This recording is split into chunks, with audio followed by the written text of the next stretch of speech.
funerals that occurred around the time of the Civil War, and that was the specific result of the invention and use of embalming.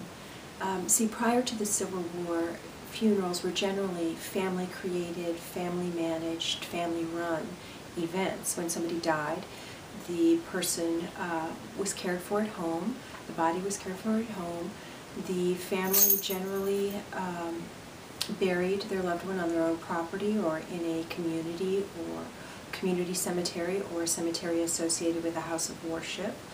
And they maybe held a memorial service at a later point or a funeral service right before the burial. But as a result of embalming, families started to turn aspects of the funeral over to for-profit individuals and eventually for-profit companies. Embalming became important during the Civil War simply because it was a way for families to have the bodies of their loved ones returned home for a proper burial, for burial in an area where the family can continue to visit and maintain the grave. But so by turning their loved one's body over to an embalmer, someone who at the time was called an embalming surgeon, that was really the first time that American families began hiring out the services, certain aspects of the services associated with a funeral.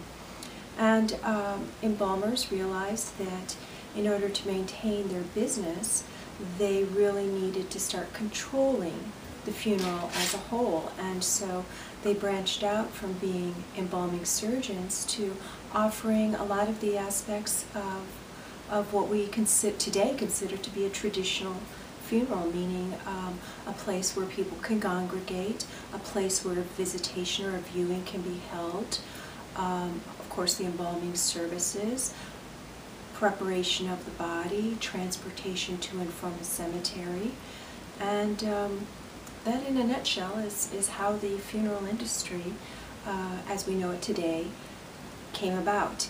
Now, lately, in the past few years, certainly no more than the last decade, some American families are starting to take back the funeral.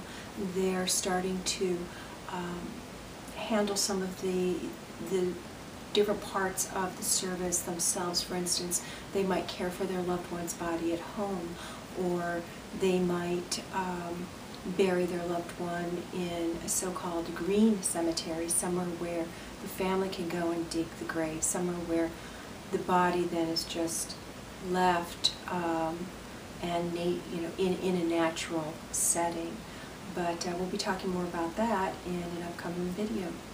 Please look around the site if you have any questions. Don't forget to contact me by clicking on that Contact Me button floating to the left, and I will be sure to get back with you. Thank you so much for visiting.